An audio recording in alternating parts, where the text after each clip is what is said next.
कोशिश करो ना बोलो ताकि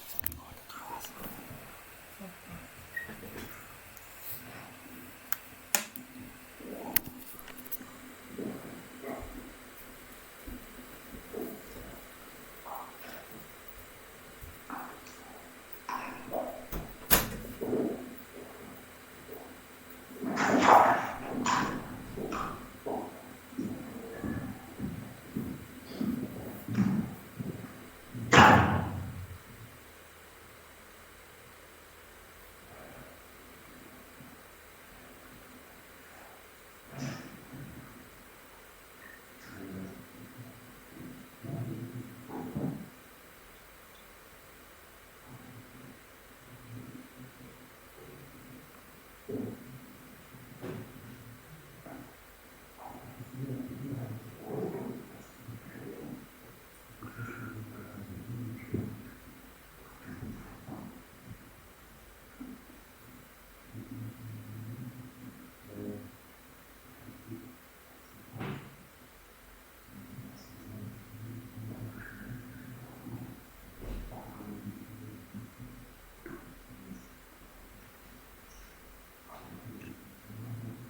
So I haven't been in the lecture hall for a while, so I hope I got everything set up correctly. So last time, and I hope the remote participants can hear me as well. And could you please mute yourselves, or well, I'm going to do it. So I have muted all of you now.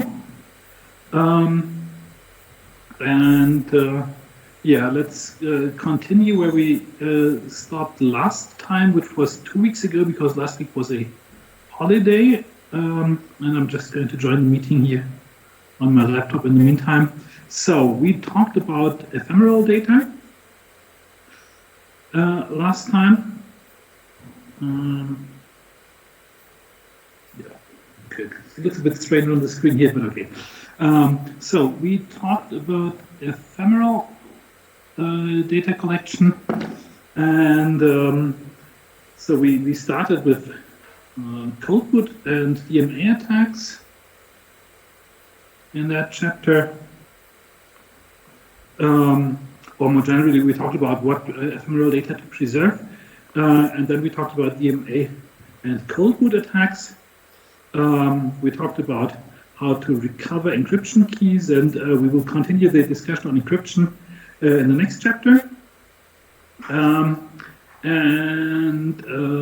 Next, we talked about some other data that is not exactly ephemeral data, but that you would collect at the same time, because it's quite easy to collect when you're working on that computer anyway. Then we talked about tools that you can use, and in the end, we started looking at some very concrete tools. I'm not exactly sure at which slide we ended, because I went over the tools quite quickly, because we like to do more of the theoretical stuff in the lecture and the applied topics in the tutorials.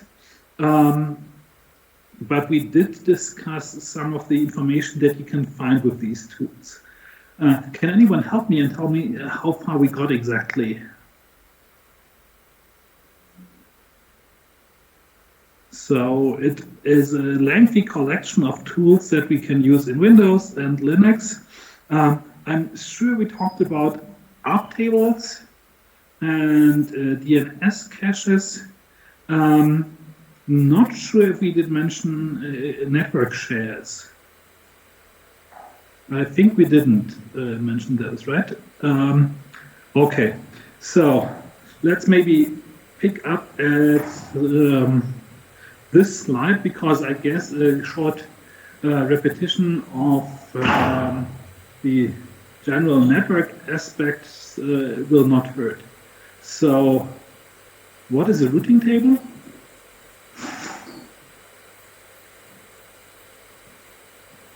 Yes?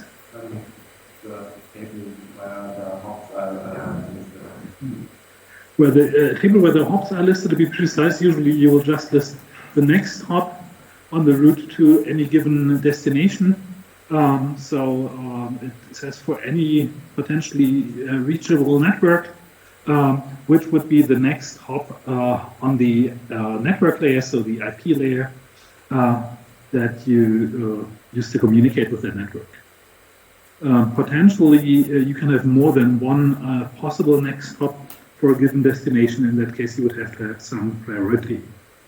Okay, what are ARP tables? And could you say it out loud? Mapping MAC addresses and IP addresses, exactly.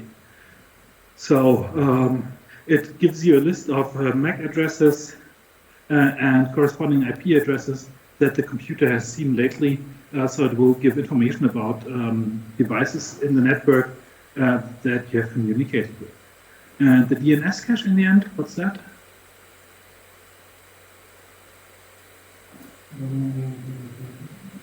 Domain name to IP address, yeah, that's one aspect, or the most important aspect, yeah. What else would be in the DNS? Yes?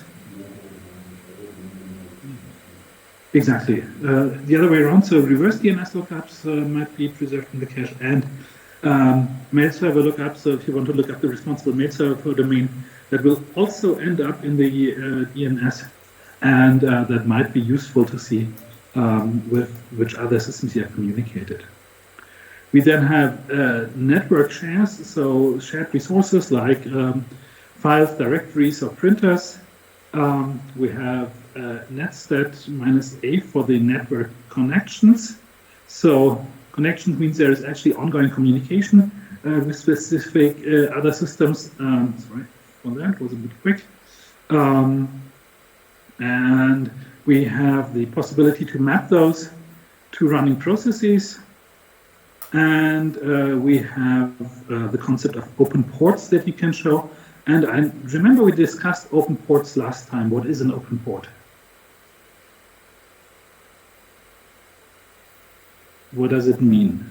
We did talk about that. Yes?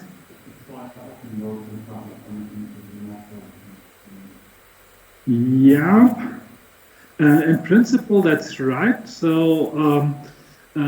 I'm not exactly happy with the details of the wording. So maybe we can get it slightly more technical.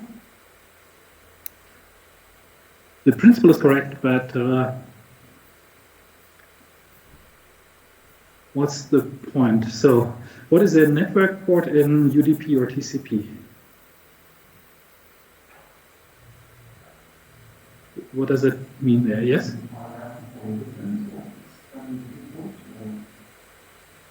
Yeah, I think there's a difference between UDP and TCP ports.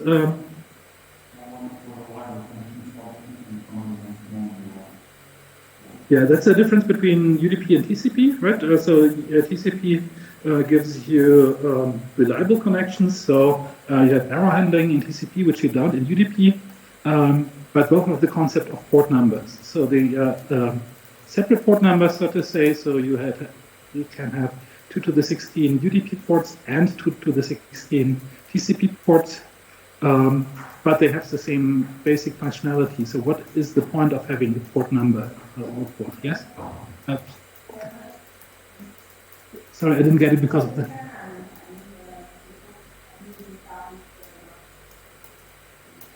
It will be established for a connection.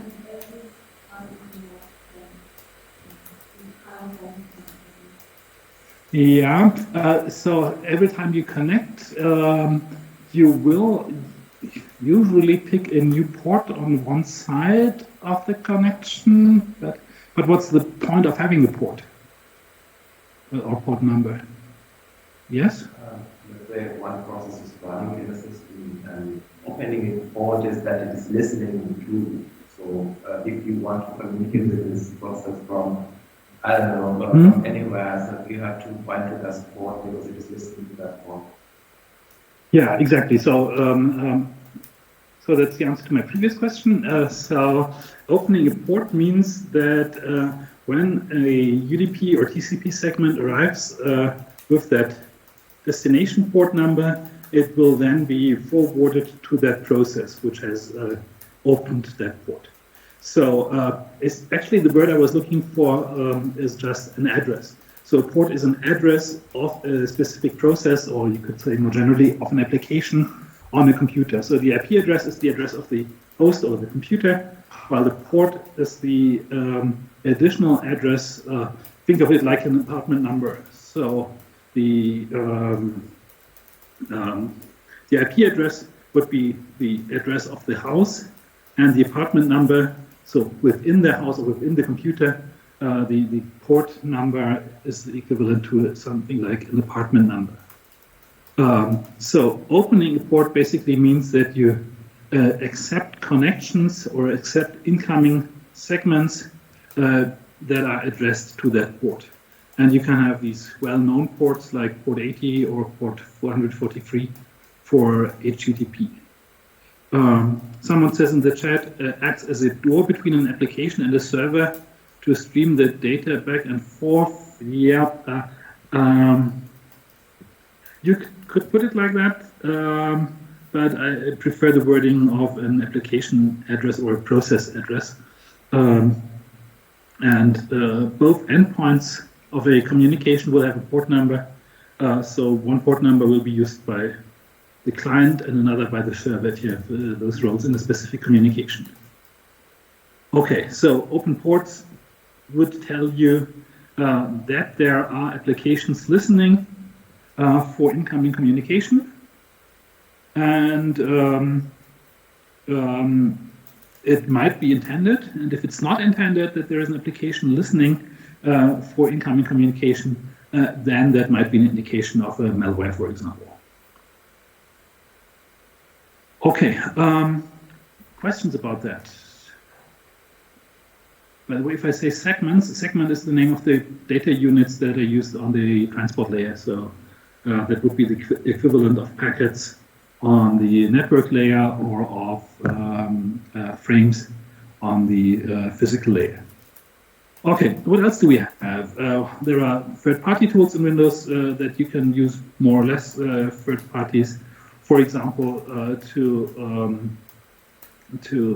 look at services and tasks which are running in the background, loaded drivers, running processes, what else? Open files and handles, so which files are opened by another or by some application. Log parsing. So as you might notice, I will not discuss all the tools in detail, but we would rather look at some of them in detail in the tutorials. What else? We have sysinternals PS logged on, so users which are currently logged on, and hash utils to compute cryptographic hash values. And to get to the memory contents for Windows, you can either store an image of the overall memory content, or you can look at the specific processes. But you, as usual, you have to consider the consequences of running those tools, because running any tools might change the memory content. So for individual processes, we have the tools userdump, procdump, and another dump by a third-party vendor. And that makes sense if you already know which process you're interested in, and or you don't have enough storage capacity to dump the entire memory content. So for Linux and other Unix derivatives, there are basically the same options, but fewer toolkits available, because for different Linux versions it's more challenging to maintain all these toolkits. But we can have a look at some basic information, and that's more or less equivalent to what we looked at for Windows systems. So we can log the current date and time zone. We have potentials to look at installed software, operating system version, kernel version, and uptime, mounted file systems, DF to look at the memory, or the DF tells you how full a file system is. So how much data is stored on a given hard disk. Fdisk is to list partitions. You can look at environment variables like the path, the default search path for commands, cron jobs and services. And otherwise similar to Windows, loaded drivers, running processes, open files. So that's more or less equivalent to what we saw for Windows. For users, user accounts and groups, you know the group concept. So you can have permissions in the file system, for example, based on ownership of the file, or on group membership of the owner, or the file can be assigned to a group. So listing the user accounts and the groups is helpful if you want to look at file permissions and what they actually mean. Users that are currently logged on, and the shell history of the user. And for networks, once again, we can look at the network interfaces, the routing table, the ARP table, and the commands are more or less even the same as in Windows systems. So I'm not going to go into detail about that. Once again, checksum computation, just like on a Windows system. And for memory dumps, tools like Lime can be used. And finally, and that's, I think you already had that in the tutorial, volatility framework.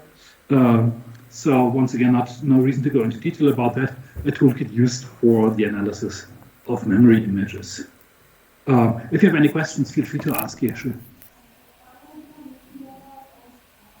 No, you don't need to memorize all these commands. It's more important to know the concepts. So I would rather ask what an ARP cache is useful for than what the command is to read the ARP cache. There might be exceptions if you dealt with something in detail in the tutorial, but even then it's not about the precise commands, but more to know what a tool can actually do. Okay, and you notice that perhaps also because I skipped these slides quite quickly. Yes?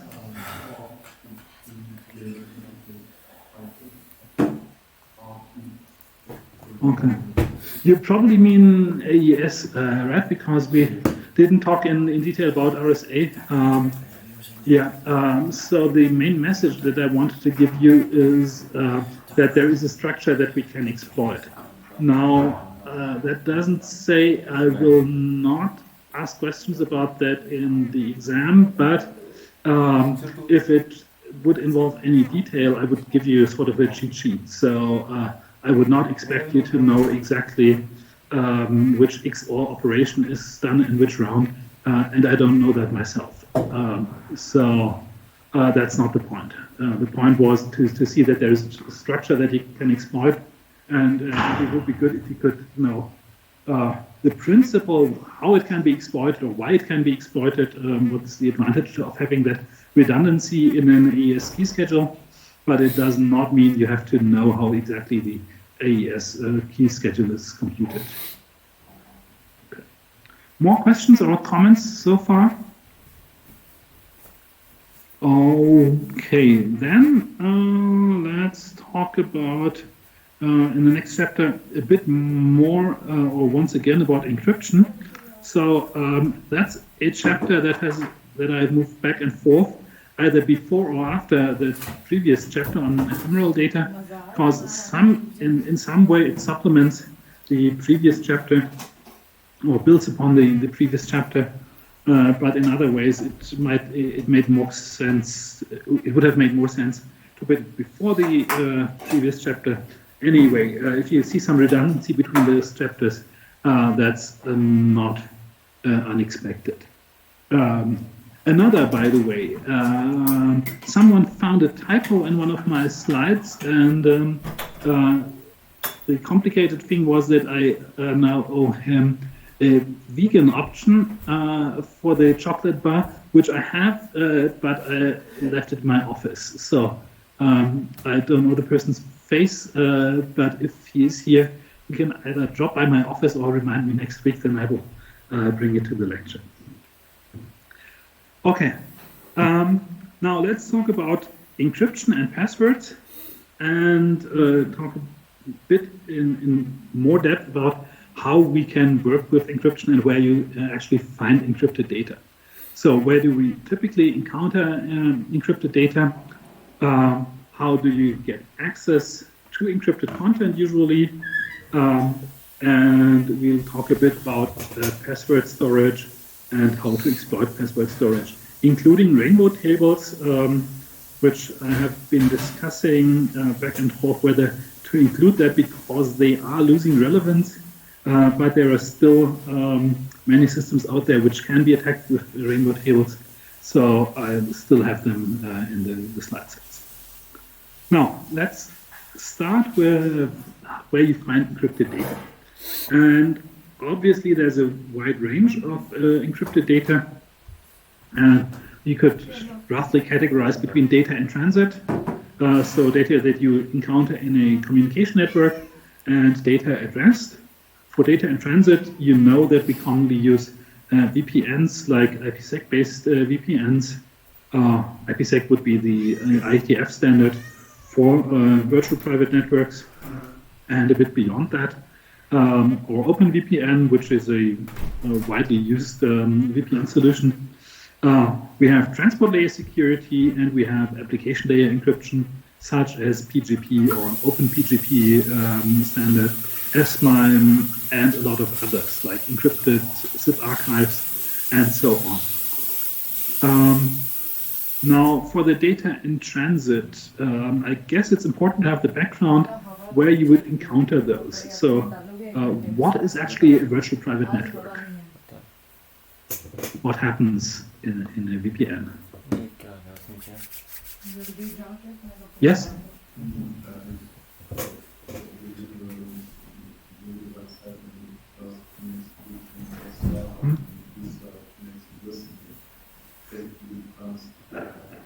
Okay. So you have an encrypted communication with one server, and that forwards the data to another server that you actually want to communicate with. That's what you're saying, right? And that's roughly correct. Let's talk about, let's talk about an idealized TCP/IP layer model. Where would you find VPNs in such a model? Which is a bit tricky because the practical solutions actually don't follow the layer model precisely, at least not OpenVPN. But what do you actually want to do conceptually? So you want to have a virtual private network. So network points to the network layer, perhaps. So network layer means IP packets in the end. So what you do is you encapsulate IP packets into other IP packets and encrypt the inner IP packet. And that is exactly what IPsec does. So actually, IPsec has a lot of options, but in the way it's most generally used, you encrypt an IP packet, it's sent to a VPN gateway or a server somewhere. There it's decrypted, and you find the inner IP packet, which is then forwarded to the actual destination. So what do you use that for? So common application scenarios would be either connecting two networks over an insecure network. So like, say, Saarland University campus Saarbrücken and campus Hamburg. If you connected them using a VPN, which we don't actually do, but if we did do that, then that would mean we could have one network with one given IP address range. So say all IP addresses starting with, how do they actually start? Let's say they start with 47.11. Actually, they don't, but you could have that IP address range in use at both sides. And then between the two sides, if the packets are transported over the internet, you would only do that in an encrypted fashion. So all packets going from Saarbrücken to Hamburg would be encrypted at a central server in Saarbrücken, a VPN gateway, and then again decrypted at a VPN gateway in Hamburg, and then forwarded to the rest of the network. So you would never know that there is some other network, say the internet, in between those two sides. And the other common application is that you have just one laptop, you're traveling and want to encrypt all your communication with the company network, for example. So you send all the IP packets, or you encrypt all the IP packets, send them in an encrypted fashion to the VPN gateway of your employer or of the university, and then it's decrypted and then just forwarded like any other IP packets. So that would be the application scenario for VPNs. For forensics, what does that actually mean? Where would you try to get the data?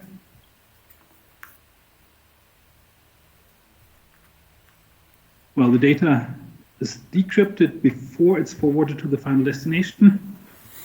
So it would probably be easiest if you had some way to intercept the data after they are decrypted or before they are encrypted. Now, transport layer security, what's that?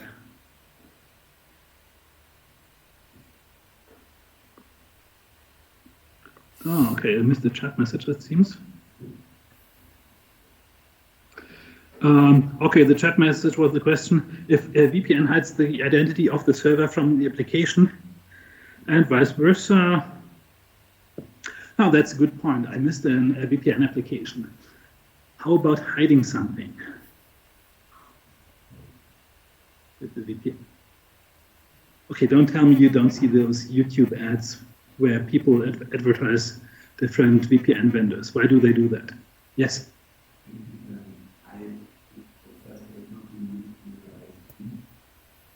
For example, yeah, you can hide which websites you use from your ISP, though the information will be available elsewhere in that case, yes? And you can hide in the web server you are connecting to your own IP. Yes. I think the most common thing I see advertised is when you're saying, well, you get access to services that are free to block. Exactly. So geo-blocked content might be accessible because within a VPN, say you connect from your home to the university VPN gateway, then you will be able to use IP addresses from the university's IP address range. So the university VPN gateway will see your own IP address that you got assigned from your ISP, but the external server will only see that it received IP packets from the university. And that's actually used for access control, for example, to certain publisher websites where you can get publications, scientific publications. So you might have different access depending on whether you're at home or at the university or at home and using a university IP address via the VPN.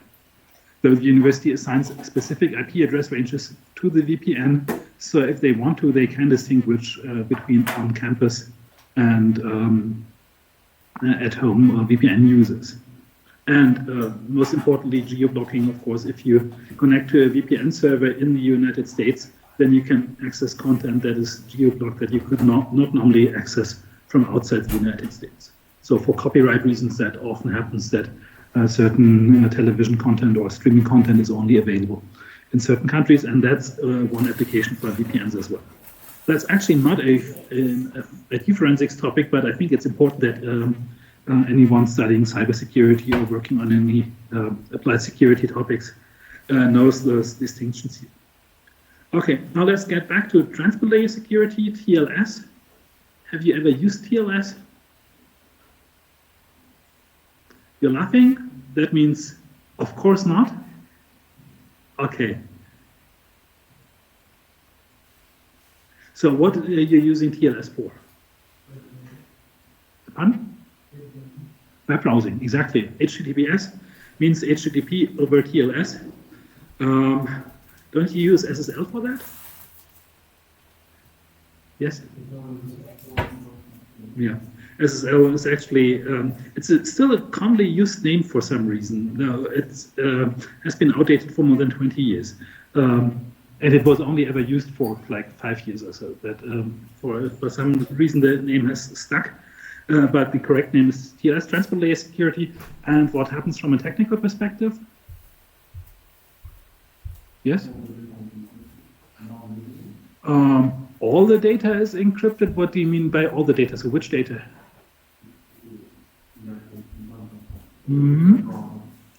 HTTP, yes, that's true. Okay, I think you were the first one.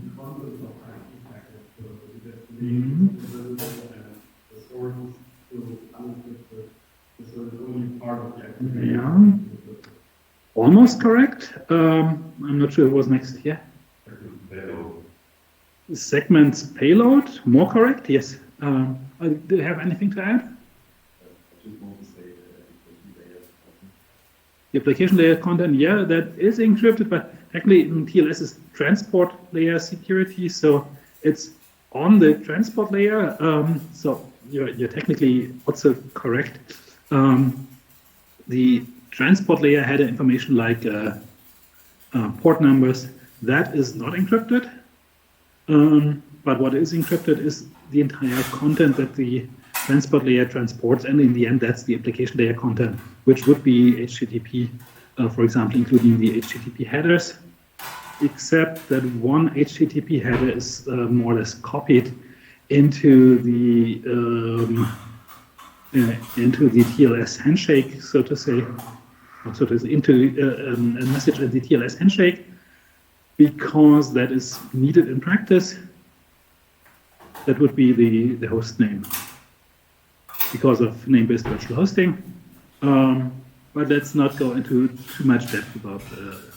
So transport layer security is what you use if you want to protect the content of one specific application. So any transport layer connection which you would use to communicate between two specific applications, say between your web browser and the web server.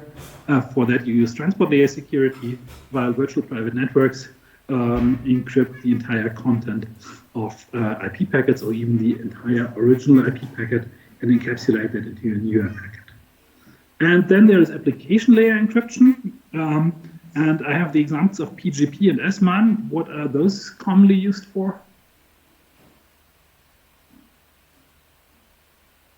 Yes?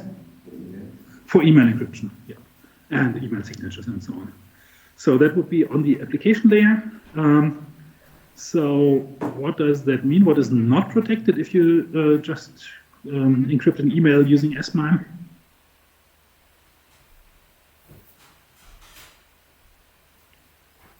Yes? Exactly. So metadata like source and destination or sender and receiver address are not encrypted and cannot be encrypted because they are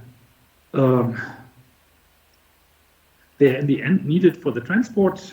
We could differentiate more here between the envelope and the actual headers, but we don't. We just focus on the fact that headers are not typically encrypted, except that nowadays it's possible to encrypt the subject header, but not necessarily them. So that would be data in transit. And data at rest would be encrypted hard disks or any encrypted storage media or any file system encryption, or once again application encryption, but what you use on your own system. So encrypted zip archives or GPG encryption, etc., where you just encrypt either individual files or entire archives. And for both the approach to forensics, or the approach by forensics, is a bit different. For data in transit, the easiest way that you would try to achieve is intercept the data while it's not actually in transit. So get access to the data before encryption or after decryption, because cracking or breaking encryption is very hard. But for that, you need access to the respective system. So usually what you do is to exploit a security vulnerability, for example, some software bugs, whatever you know, the traditional ones like buffer overflows and more and more advanced versions of security exploits, vulnerabilities and their exploits. And once you have that, you would try to install surveillance software, try to decrypt the content. However, there are legal limitations to that approach, because installing surveillance software on a computer or a laptop or a smartphone is quite a severe violation of someone's privacy. So you might need to get a court order to be able to do that. How else could you actually circumvent encryption? What else could you try?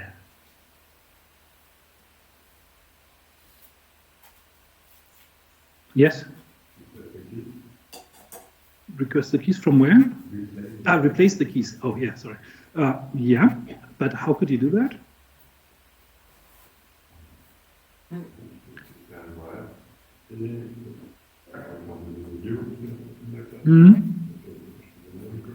Yeah, yeah, sure. You could replace a given key with a zero key or something, but that means you would have to get access to the respective system that encrypts or decrypts.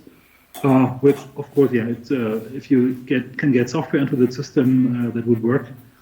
Otherwise, I mean, there's always a chance that someone is using an outdated crypto library with some known vulnerability. So a classic case would be weak random number generators, stuff like that. But that gets very specific, and that's why I'm not going to get into that in detail, because there are so many different approaches depending on what system you're using. But the state of the art of crypto is advanced enough that it's not normally doable based on the crypto. Okay, someone saying perhaps sometimes metadata is enough, and that's a very good point.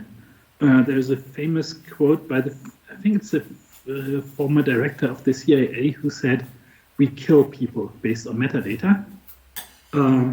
Why do they kill people? And what metadata would that be?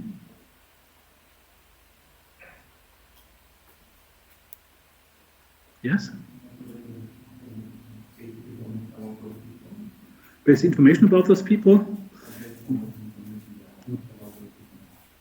Yeah. But for communication, there is one metadata category that is very obvious, and that's probably why you don't even think about that.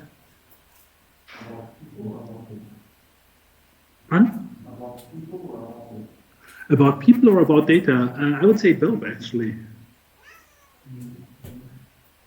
So, I mean, metadata is data about data by definition, but it does relate to people.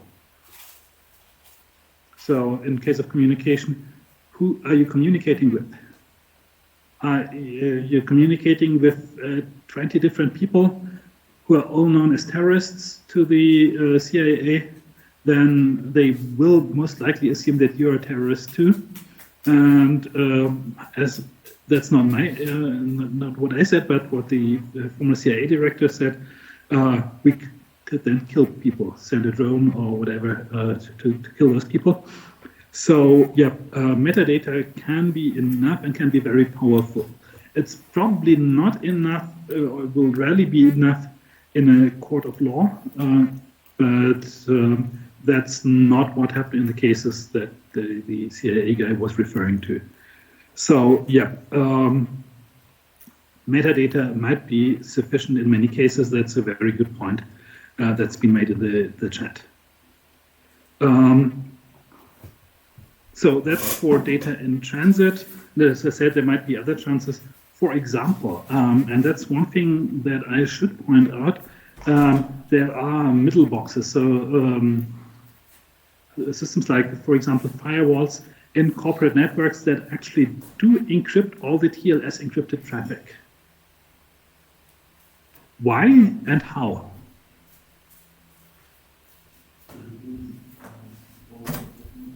Okay, there are systems, say firewalls or intrusion detection systems, which decrypt all TLS encrypted traffic in a corporate network.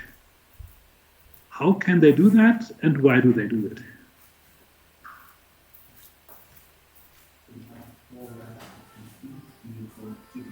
They have access to the key, but okay, how do they get access to the key? Yes? They use a kind of mechanism like that. Hmm? So they install a certificate of all the clients within the corporate network. So the clients trust the corporate network as authority for all domains. Exactly. And they can, and to the clients, it seems like the corporate network owns all all the sites that are accessed, so they can encrypt the communication between the client and the corporate network, and then forward the communication to the end. So. Exactly. I'll just repeat it for the online audience. So what they do is they installed a CA certificate, so a certificate which is identified as a trusted root certification authority, so which is authorized to issue certificates on behalf of all domains. They install that on all the computers in the corporate network, and then the firewall system gets the private key for that certificate, and then whenever there is a communication, there is a new certificate for that website. Say when you first visit gmx.de, then the firewall system will generate a new certificate for gmx.de on the fly, which is going to be trusted by the computers within the corporate network because, well, it's issued by a trusted certification authority, but that's only trusted within the corporate network. Now, in practice, that is getting more and more difficult because there are approaches to prevent exactly that, because there have been a lot of incidents with fake certificates issued by actual authentic certification authorities. So there are ways like storing information about the CA or the certificates used in the DNS. And of course, if you have control over the clients, you can still disable these checks. But it's getting more difficult to do so. You cannot just install the root certificate anymore, but the basic principle remains the same. Okay, so let's get from data in transit to data addressed. And one comment, and that's actually where this chapter builds on the previous one. If you have captured a memory image for data addressed, so for hard disk encryption, for example, so if you have the memory image and the memory image contains an encryption key, then how do you find that encryption key? And maybe I'm thinking I should have moved this slide to the previous chapter. Anyway, the basic approach is you should check, or one basic approach is that you check for areas with high entropy, because high entropy means, well, the data looks random, just like an encryption key.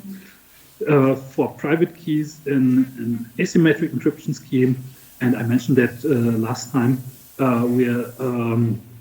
we can just exploit the structure of the keys, so private and public keys have a mathematical relation. So there's a very low probability for some random data to be a valid encryption key or valid signature or whatever key. For symmetric encryption, we have the redundancy like in AES key schedules, and we have the possibility to even correct errors in the context of cold boot attacks. Now, so much about recap from the previous chapter.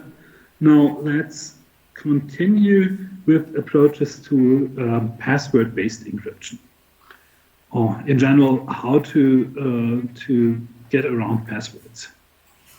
Now, passwords, if you store a password, and you would also do that for hard disk encryption to be able to verify the entered password, you would have access to a hash value of the password.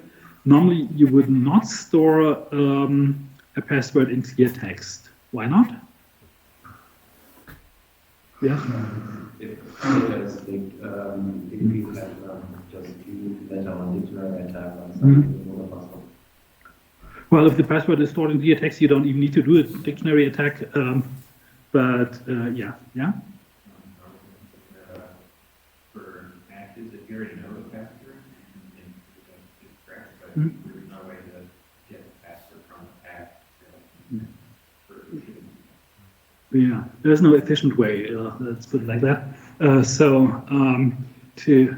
the point, right? You can easily verify a password because you can easily compute the hash value from some input, but getting the input or a valid input for a certain hash value, that is not possible efficiently if you use a cryptographic hash function, because, well, it is supposed to be a function that is not easily reversible, so it's resistant to so-called pre-image attacks, so you cannot get a pre-image efficiently from a given hash value. You can still get it, of course, and that would be by dictionary attacks or by brute force attacks. Now, yeah, I mean, that's some basics here. The hash value of a password is collected by a hash function. And in many cases, an attacker, or we say a forensic investigator, might have access to the hashed passwords. For example, because the password was involved in a leak.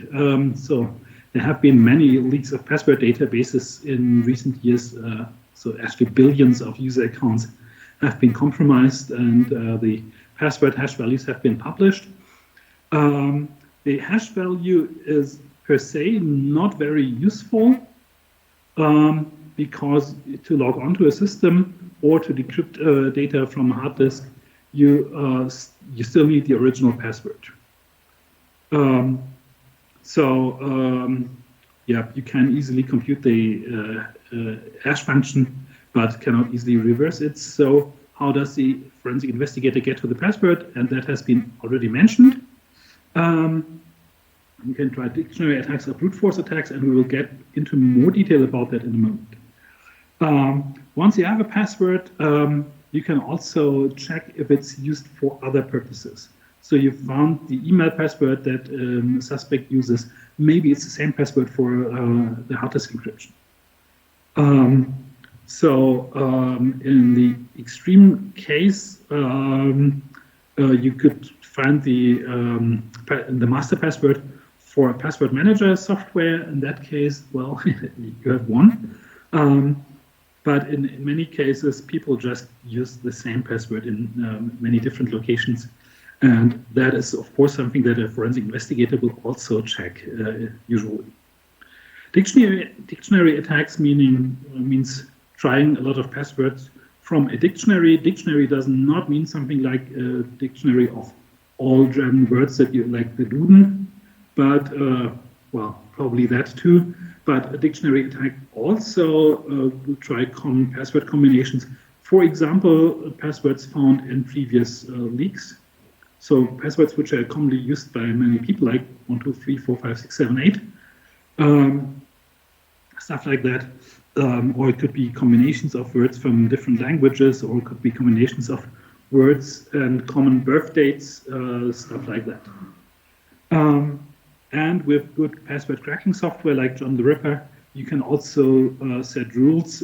For example, use a standard dictionary, but replace all E's with the digit 3, stuff like that. So a dictionary attack is a bit more than just going through the Oxford English Language Dictionary or the German Duden. Yeah, you can find predefined word lists on the web quite easily.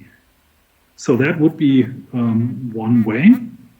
Or you could use a brute force attack, where you just try all possible combinations for a certain alphabet, like all passwords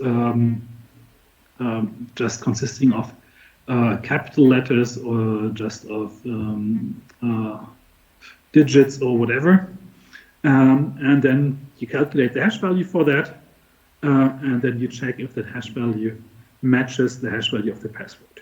So that way you try all potential combinations, but that takes very long. How long? How would you compute that? Yes?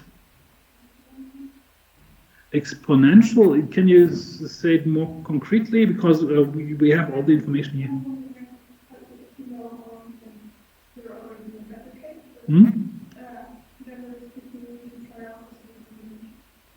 So Yeah. for the alphabet, you have like 26 letters for plus positions actually.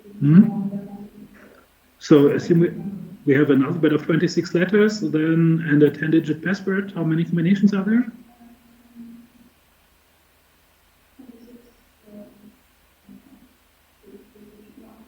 26 times 10? Yeah, to the power of 10. Okay, yeah. 26 times 10 would be easy. Yep. Now, just to get a feeling, I know you can compute that yourself, and I hope that's not the version of the table where I had a typo, but yeah, I did that calculation. And I looked at the time that you need for a brute force attack, That means you have to do a lot of hash computations to do that. And I'm assuming here 14 trillion attempts per second. And that is achievable for just doing one hash computation for the password using CryptoMiner hardware. Why have I selected CryptoMiner hardware here as an example? Yes? It's powerful and up to date, but more importantly, because crypto mining is basically. yeah, so crypto mining, I mean, there are now dozens of cryptocurrencies, but the basic ones just use hashing. And yeah, that means those tools are specifically made for hashing. Needs a whole city energy, I assume also someone is saying, yeah, actually the crypto miner, the specific hardware for crypto mining is a lot more efficient than just using GPUs or CPUs. CPUs specifically, but even GPUs are not optimized for that. So yeah, for example, Bitcoin uses SHA-256, and that is commonly used also for password hashing. So that would be ideal. So you might not be able to use those crypto miners directly because they are optimized for a certain sequence of processes. So probably not comparing things exactly, comparing hash values after each step. But I think that would be an easy adaptation. And hardware that can do those 14 trillion attempts per second, and that's so that's the English trillion, so million, billion, trillion, not like the German million, Milliarde, billion. Yeah, and you can get that for a couple of €100 from eBay, that specific hardware. So that is one way of just getting a number which is more or less arbitrary in the end, because I mean, if you buy 2 of these devices, you can double the number. If you're just using a CPU, you can divide it probably by 1 million, something like that. But anyway, it needs to start somewhere. So that's the number I picked. So these times here are in the end arbitrary as well. What is not arbitrary is the relation. So if you have an alphabet of 26 characters, then you will always have a factor of 26 between 2 of the lines. And here we have an alphabet of 52 characters. And then we also have a factor of 52 between 2 lines. So that is the relation that never changes. And it says something about the length of passwords that you should choose if a brute force attack might be a possibility. And you should assume that because well, you never know where the password ends up. Now, here I have a second table, and these 2 tables, the right ones, they say slow down by a factor of 1,000. How would you achieve such a slowdown? Yes? Yeah, hashing, in that case, for example, 1,000 times in multiple rounds. And why does that make sense? I mean, if you have to do 1,000 rounds for password verification, it's not just the attacker that is slowed down, but the normal user also has to wait 1,000 times longer. Yes? Yeah, it's a trade-off between performance and security. Yeah, someone mentioned salting. Yeah, that's we will talk about salting later. But yeah, you should always use salts. That's true. But we are not there yet. Yeah. And yes?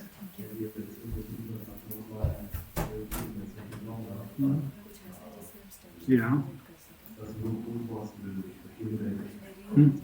Exactly. So normal user only has to do that verification once, while an attacker has to do it millions, billions, trillions of times. So that adds up.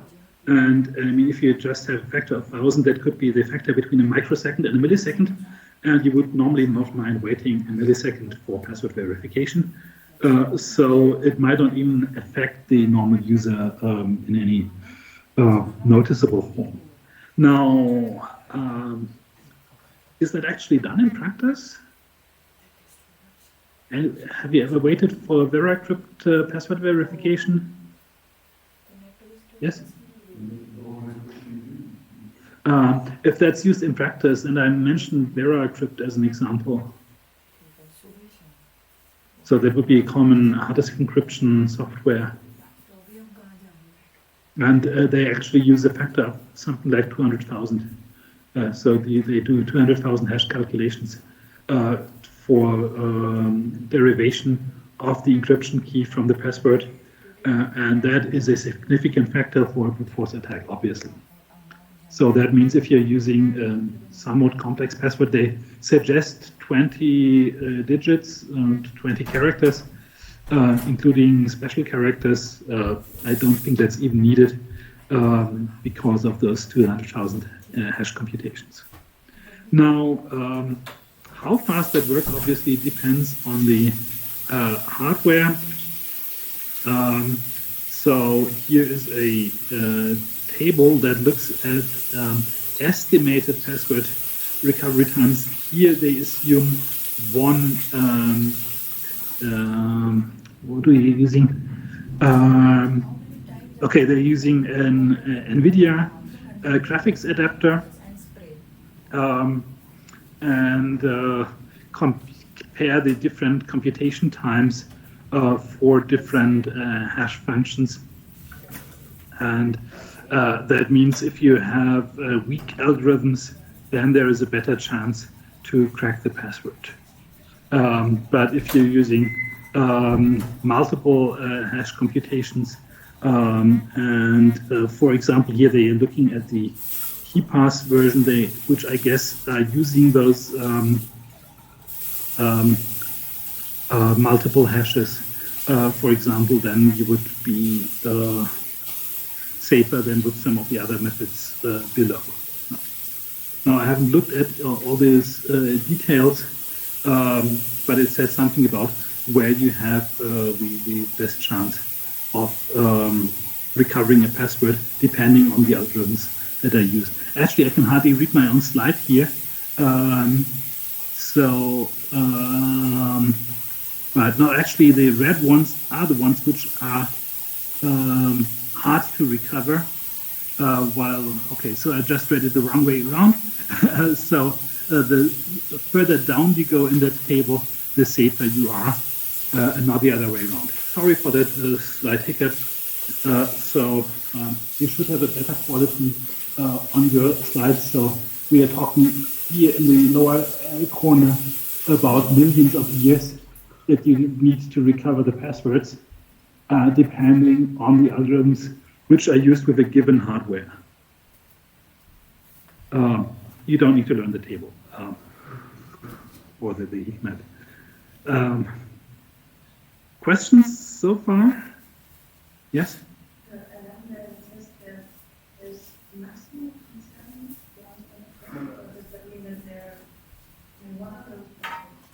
Yeah, that is, I think that's one of these algorithms which splits the password into segments and computes separate hash values for those, so you don't have an effective length which is longer than 7. Yeah, that's true. That's the effective length which is actually used by an older. I think that's an older version of password hashing used by very early Windows versions, but which is not actually in use anymore within the last 15 years.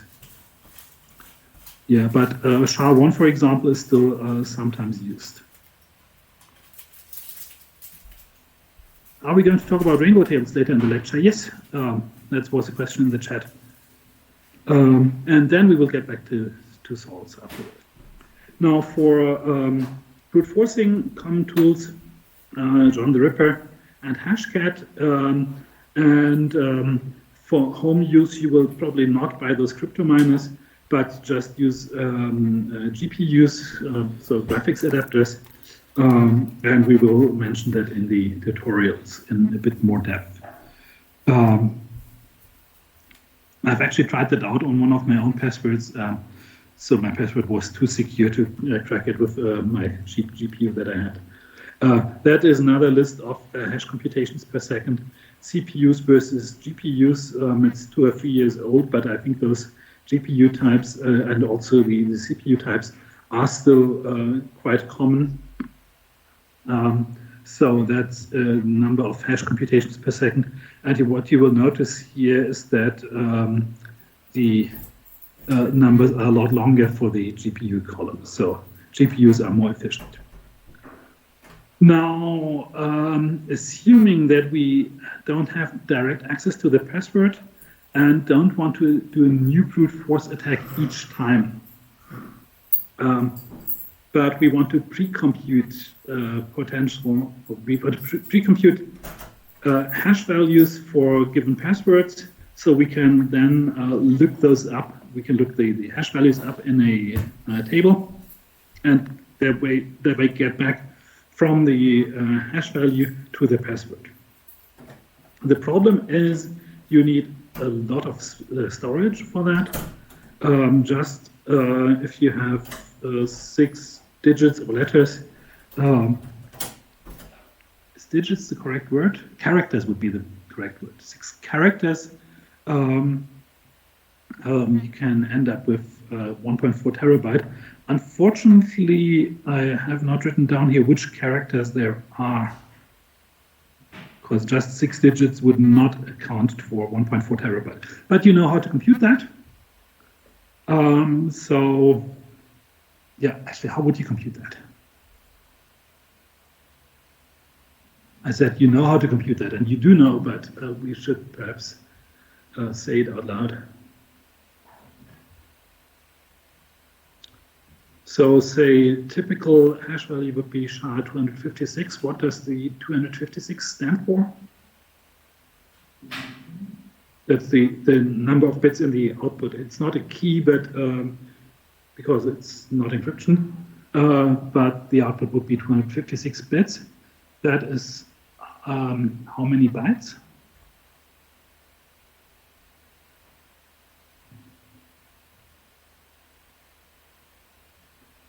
Yes? 8 times 8 is not 256.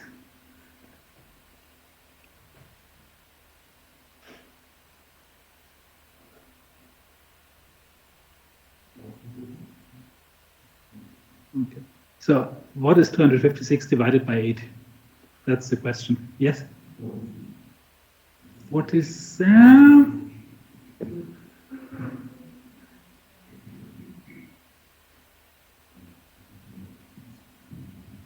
So 32, yeah, that's closer.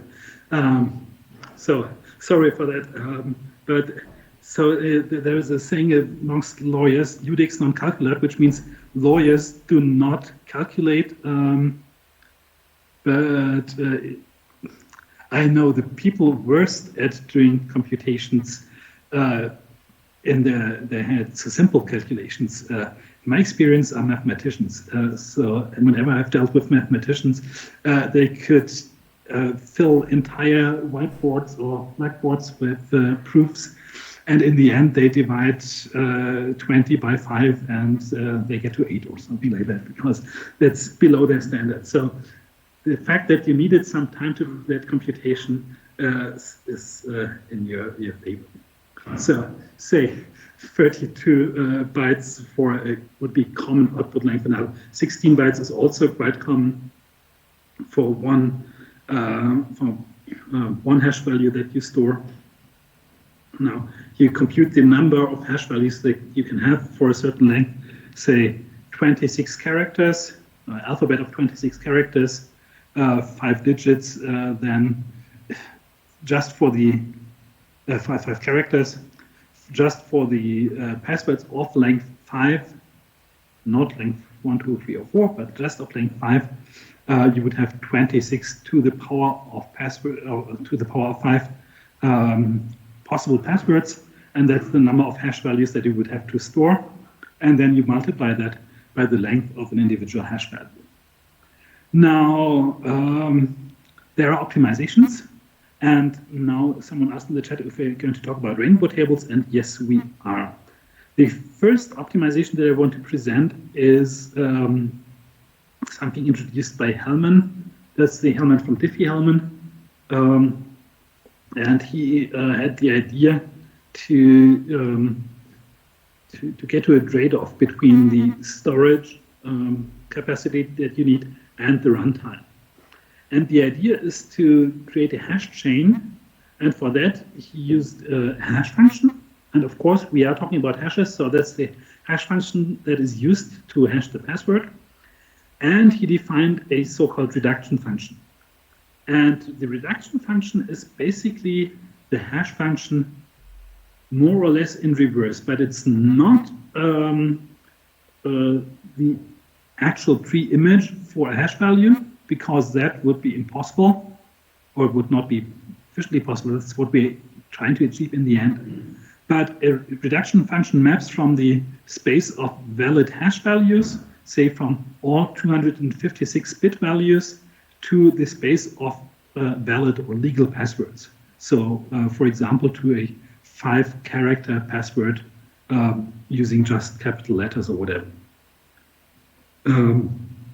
So in the end, the reduction function could be another hash function, but then you would have a second step which maps from the hash value to some valid password. So that's why it's a reduction, because the space of valid passwords tends to be smaller, or at least the space of passwords that you are investigating or that you're considering, like for example, only 5-character passwords, tends to be smaller than the amount of possible hash values. Now, what you do is you start with a password, P0, then you compute the hash value, then you apply the reduction function, then you compute the hash value, then you apply the reduction function, and so on. And because that does not look nice, I actually I'm showing it to you here in a table. So say we have passwords consisting of 4 lowercase letters, and the hash values here are 8-digit hex encoded values, 8 digits because it has to fit on the slide. So those chains look like this. You go from a password to a hash value to another password, and that is just some function which maps some input, some valid hash value, to a valid password. It does not mean that it's the reversal of this function, but obviously because it's not the same value that we saw here before. Then you apply the hash function again, get to another password, apply the hash function again, get to another password, and in the end you get to a final hash value. In reality, you would have more than just 4 columns here, but once again, it has to fit onto the slide. And the idea by Hellman was to compute these chains, but not to store them. You only store the initial password of the chain and the final hash value.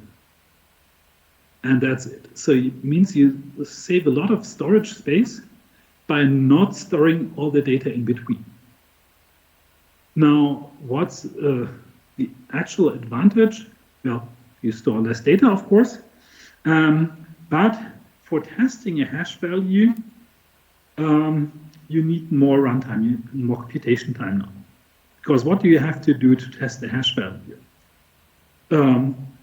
You have to compute so you have a hash value that you want to look up, then you apply the reduction function, and the hash function, and the reduction function, and the hash function, and after each step, you check if the hash value is contained in your table. So let's do that using an example. We have the table that we had before, and we now want to look up a specific value. For example, here the hash value E275912B. We want to check which password it corresponds to, and to do that, we look in the list of final hash values first, whether E27 and so on is contained here. We find out that it's not contained here, so we apply the reduction function. The result is ETVB. We apply the hash function again. The result is 846 and so on. We check whether that is contained in the list of final hash values, so whether it's contained here. And I've cut that off at the wrong place. Sorry for that. Anyway, we see that it's not contained in here. So we apply the reduction function and the hash function. And once again, we do the lookup if it's contained in the last column. And we find out that it is. So we find it here. And then we go back to the beginning and we compute the chain here. So we compute the hash function, reduction function, hash function, and so on until we get to that point here where we have the password that corresponds to that hash value. And because it's before the hash value in that table, we know that this is the corresponding password that we have been looking for. Is the idea clear? Does everyone understand how that works? Why did you choose the third row to start chain again? Because we found the hash value, that hash value here. So let's go back to right. So I start with 2, how to get the line to. Just a sec, because it does not allow me to. Okay. PowerPoint is not working properly. It's not reacting. Can I go forward? I can go forward. I cannot go back in the animation. That's peculiar. Okay, I'll go back to the one of the previous slides and then start again from there. Actually doing the process that we have here on the slides now, I have to go all the way back to the first column. Okay, now let's get back to your question. We have not stored this information, but we know that we have this chain here that alternates between hash function and reduction function. And what we did here is applying the so we first looked up whether the hash value that we're looking for is in the last column, which means it is not, right.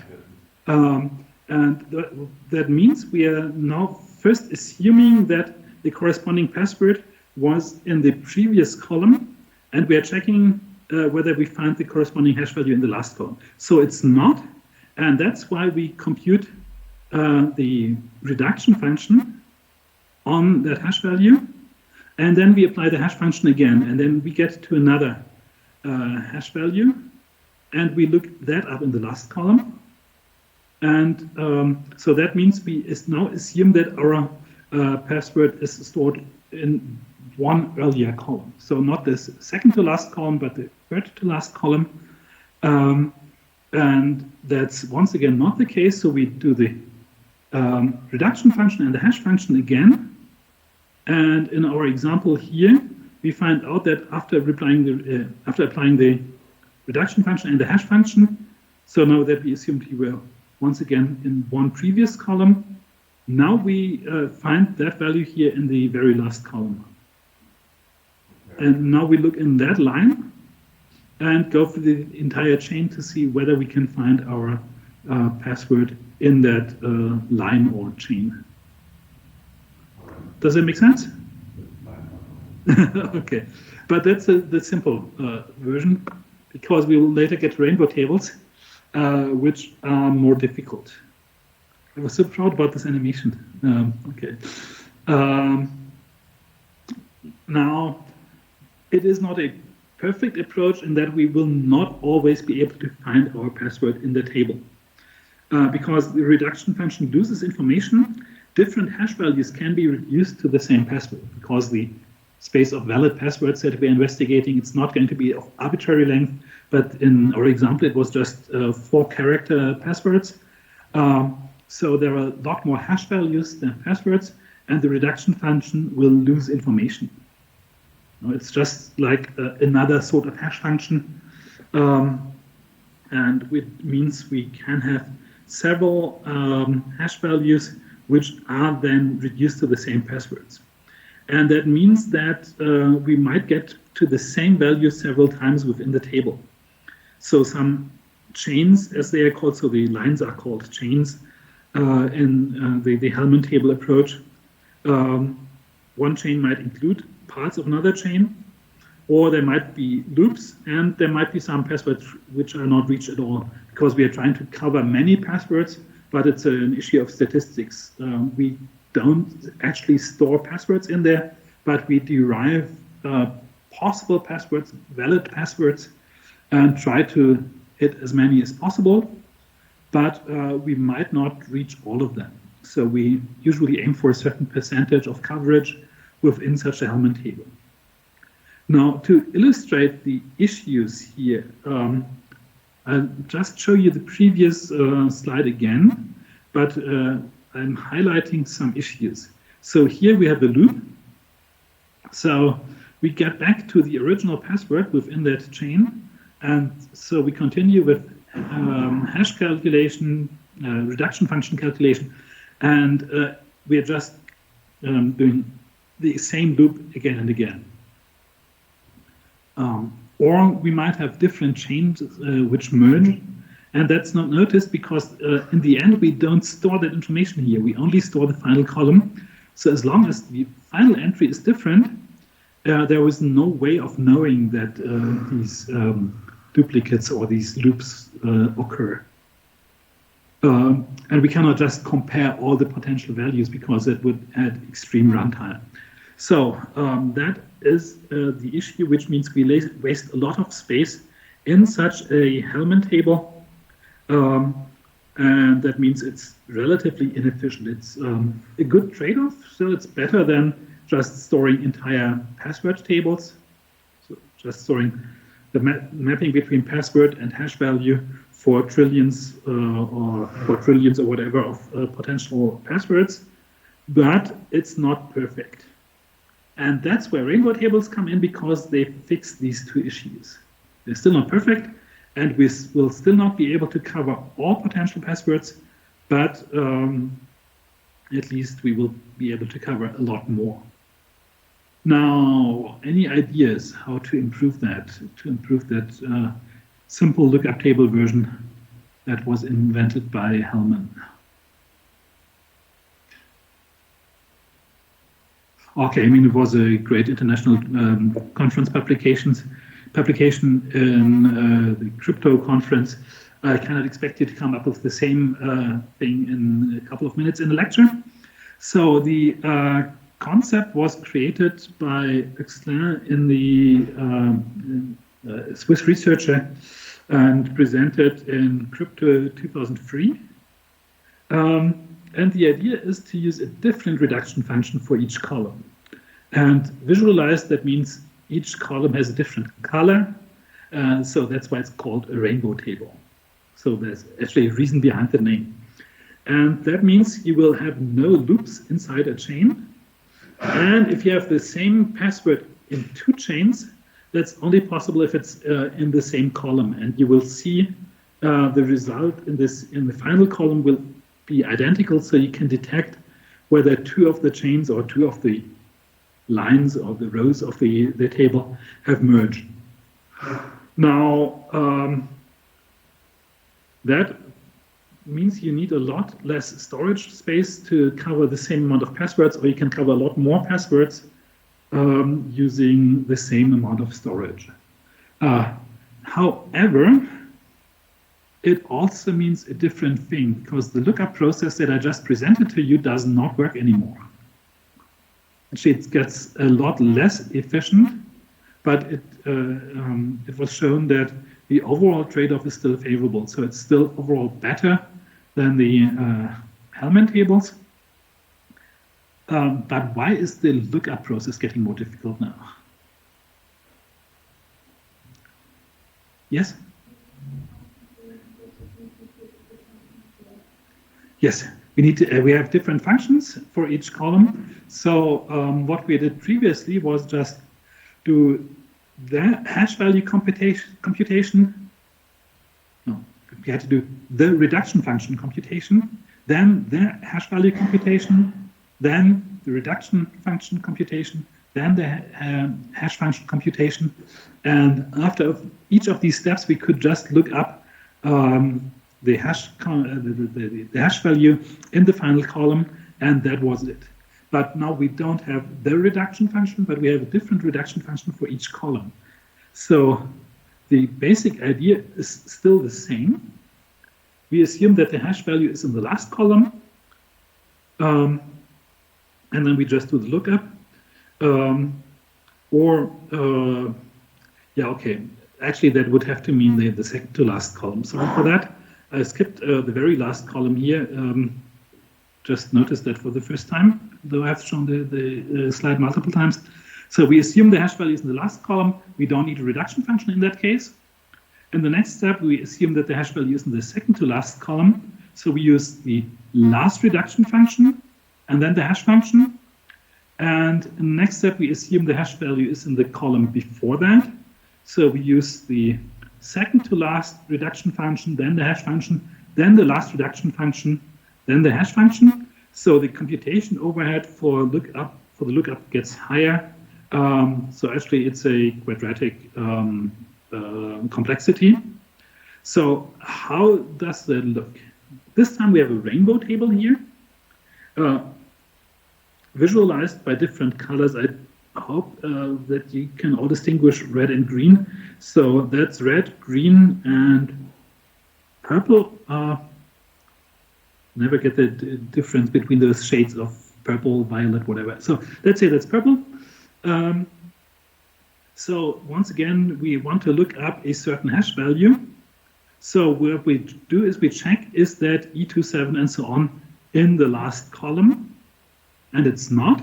So what we do is we apply we assume that the hash value is stored here. But remember, that column is not actually stored. We only store the last column and the very first one. So what we do is we apply the purple reduction function to get from here to here, and then we do the hash computation. And the result would be this value here, EDE, and so on. As we don't find that value in the final column, we continue. So we assume now that we are here, so that our hash value is in the table at this position. So what we do is we compute the green reduction function, then the hash function, then the purple reduction function, then the hash function, and we end up in the final column. Now we look up that value in that final column, and we see that it's contained in here. And then, as before, we go back to the beginning and we compute this line or this chain within the table. Does that make sense? So in the end, if it hadn't worked, we would have to try red reduction function, hash function, green reduction function, hash function, purple reduction function, and then the hash function. But that's not the case here. We found it. And in the end, what that means, the lookup gets requires more computation time, depending on the number of columns. So the optimization, how many columns you use, might change for the rainbow tables.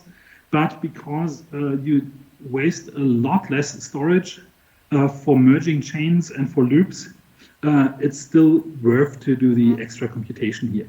At least that was figured out. But still, the reduction function does not guarantee to reach all passwords. So you'll try to compute rainbow tables that cover, for example, 99.something% of all potential passwords, but you can never get a guarantee that each password can be looked up successfully. We can have false positives, but we will find that out quickly. So you might find the hash in the final column, but not the password, because the reduction function still loses information.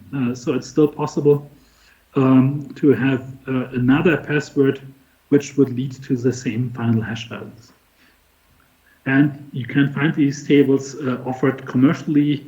There are open source projects providing software to compute rainbow tables, also projects providing these tables for download or web services or whatever.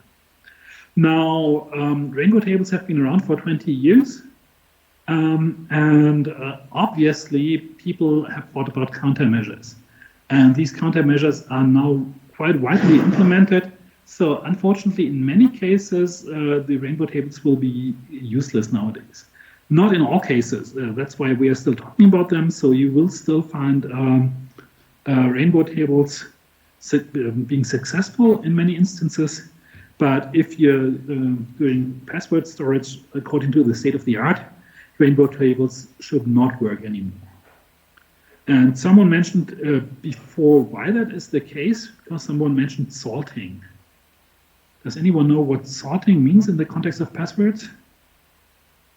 Yes, some people are nodding. You? Yes, adding some random values to the hash, but why does it help? Yes? Accurate, use all values for the hash and also all values for the possible. Yeah. So in the end, what you would need is a separate rainbow table for each salt value. That's actually not possible. So that's why it prevents the use of lookup tables. What you actually store is not in the table where you store the password is not the storage user ID and a hash value of the password, but you store the user ID, a random value, which we call the salt value, and a hash value, or the hash function computation result of the salt followed by the password, or the other way around, doesn't matter. So some hash value which depends on both the password and the salt value. Password verification is still pretty much the same as before. So what you do is look up the salt in addition to the user ID, and then when the user enters a password, you just compute the hash value of salt followed by password. That's not noticeably more difficult than just computing the hash value of the password, but any pre-calculation becomes impossible. So a traditional brute force attack, which you do on the fly or separately for each user, still works pretty much the same as before. So you can still do a brute force attack for the individual user, but you cannot use those pre-calculated tables like rainbow tables, because the rainbow table assumes a specific hash function which is used all of the time. And the effect is that here you could consider each specific hash value as a parameter which gives you a new derived hash function. So in the end, you would need a separate rainbow table for each hash value, for each salt value. So in that way, we prevent pre-computation. Any questions or comments? Okay.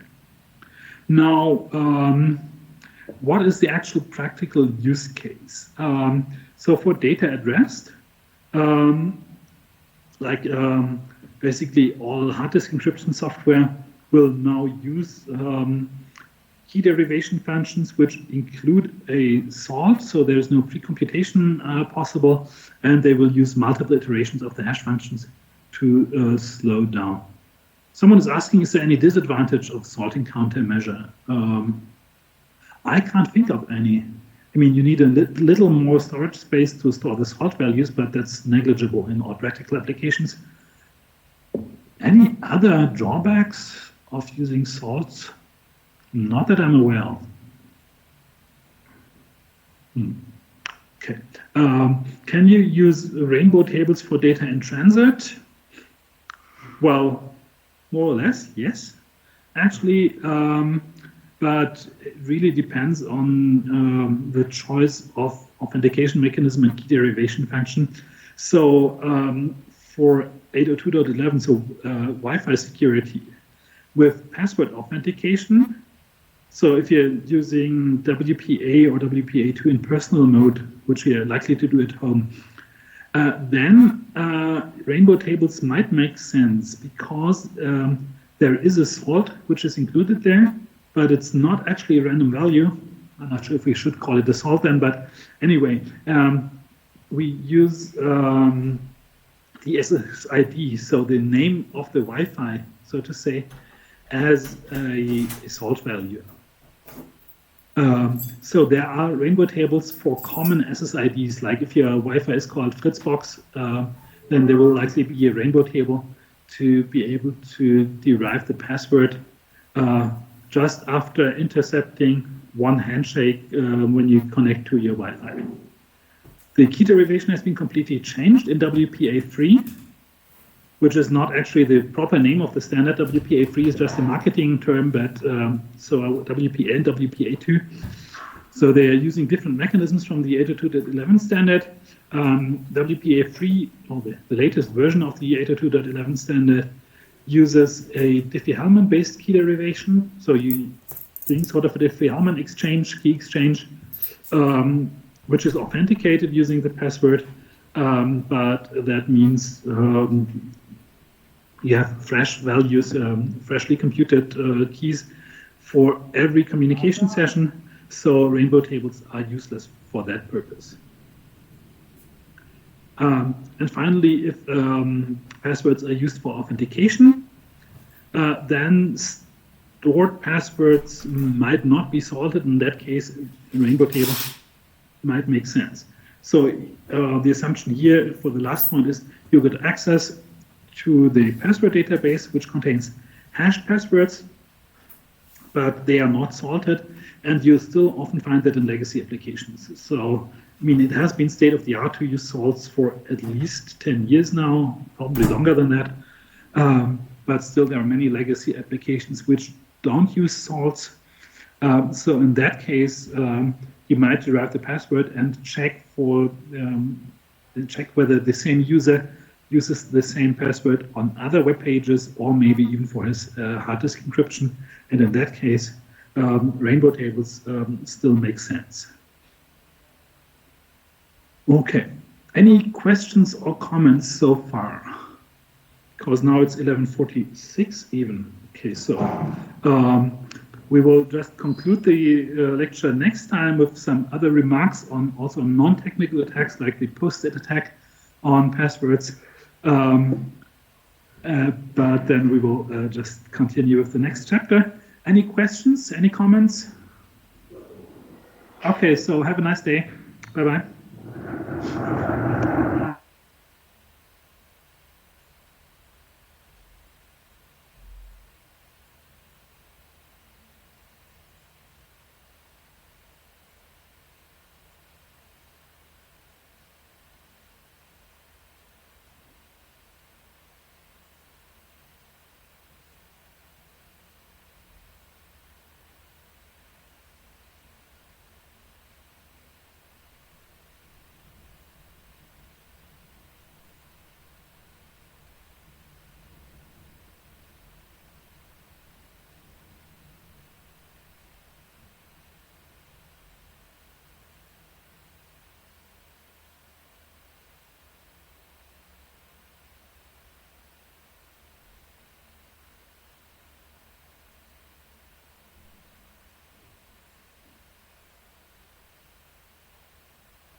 मेरे पास mail आई है Syska की ना interview के लिए।